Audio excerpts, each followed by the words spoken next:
The morning sky over Tokyo burns crimson on April 7, 1945. Inside the cramped cockpit of his Ki-84 Hayate fighter, Captain Masao Suinaga, a veteran pilot of the Imperial Japanese Army Air Force, adjusts his leather flight gloves.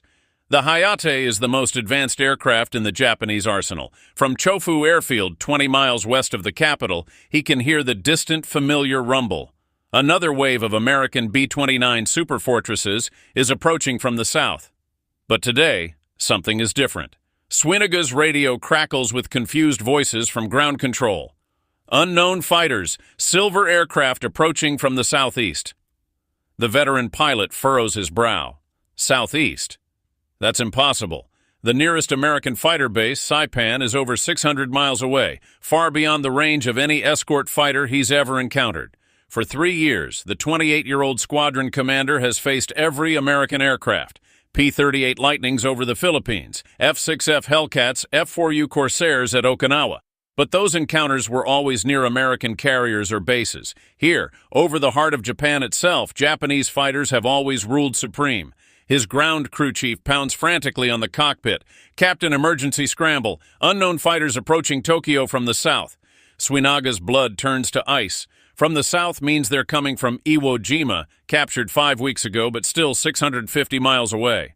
No fighter aircraft in the world has that kind of range. It's aerodynamically impossible, he thinks.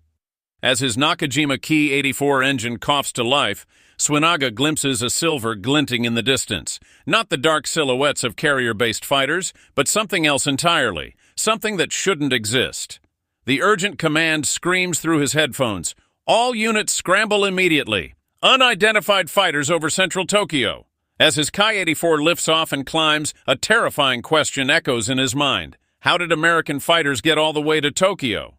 To understand the shock coursing through Captain Suinaga's veins, you have to grasp the immutable laws Japanese pilots knew about fighter aircraft in April 1945. More range meant less performance. More fuel meant fewer weapons. Longer missions meant limping home on empty tanks. The Japanese legendary A6M0 achieved its enormous range by sacrificing armor, self-sealing fuel tanks, and pilot protection. The result was a fighter they called the Flying Coffin. American fighters had always represented the opposite philosophy: powerful, heavily armed, and well-protected, but confined to short-range missions. The P-47 Thunderbolt had a combat radius barely exceeding 300 miles. This fundamental limitation was the Japanese home defense's crucial advantage. Every B-29 crew knew they were on their own once they crossed the coastline. Lieutenant Akira Watanabe, scrambling from Haneda Airfield in his Ki-61 Hien, had built his entire tactical doctrine around this reality. The Americans come in fat and slow. Their fighters turn back at the coast. That's when we strike, he'd told his wingman. At 6:47 hours, climbing in formation, Watanabe spots them first, a formation of sleek silver aircraft diving toward the massive Nakajima aircraft factory at Musashino. But they aren't bombers. They're single-engine fighters, moving with the aggressive confidence of aircraft operating from their home base. Watanabe radios frantically reporting 20 single-engine fighters attacking the plant. The radio explodes with confused chatter. American fighters operating with impunity over the heart of Japan, hundreds of miles from any known base. Captain Tomojiro Ogawa, a veteran pilot with 25 victories, closes to 1,000 yards on a formation of the mysterious silver fighters. He realizes he's looking at something completely new.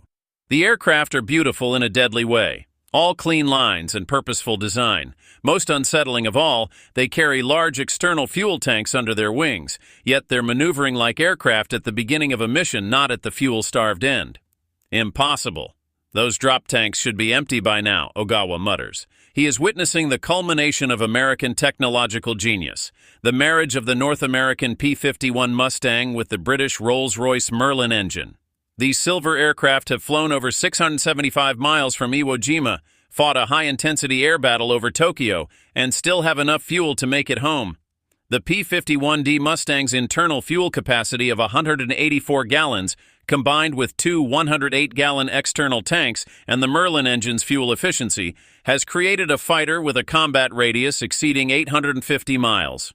Flight Sergeant Kenji Nakamura, diving his Ki-84 toward the formation, feels his worldview crumbling. If they can reach Tokyo, nowhere in Japan is safe. We can't even run, he thinks. The lead Mustang pilot, Major Robert W. Moore, spots Ogawa's Ki-84 and banks sharply to intercept.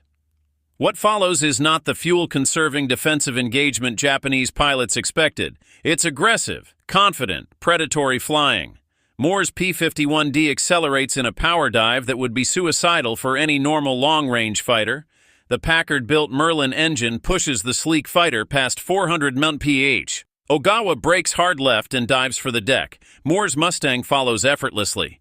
Its abundance of remaining fuel allows aggressive maneuvering that defies everything Japanese pilots know about long-range operations. The Japanese pilots are beginning to understand a terrifying truth. The rules of aerial warfare have fundamentally changed, and no one told them. At 06:58 hours, the engagement begins over Musashino. Captain Suinaga realizes he's fighting ghosts, aircraft that shouldn't exist, performing maneuvers that defy logic. Major Moore's voice crackles over the radio. "Blue Flight, drop tanks now, we've got company."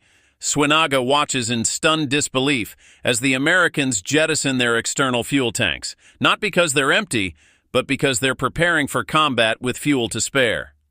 "That's impossible," Suinaga whispers. "Those tanks should have been bone dry 50 miles ago."